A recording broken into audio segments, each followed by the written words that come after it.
update, Alexa Ilacad and Kiddy Estrada. Nag-trending naman si Alexa kanina.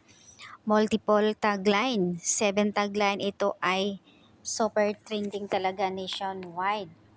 Sa kanyang pagka-trending dahil po sa kanyang pinopromote na powder, The Fragrance of the Friends Romance.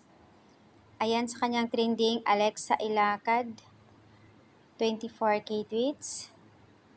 And then, Friends sent for Alexa. Alexa Ilacad for with Enchant Your PH. And Alexa Ilacad. Wow, grabe. 7 tagline. Ito po ay nag-trending si Alexa.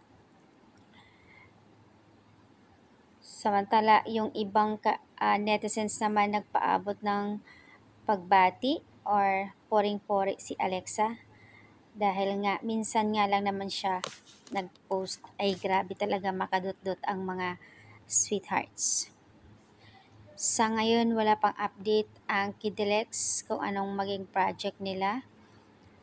Mas lalong kinilig ang karamihan at ginulantang ng Kidilex ang mga netizens dahil po sa post nila kuha sa Japan. Nagpakilig mismo sa araw ng Valentine's ang pag-post ni Kiddy.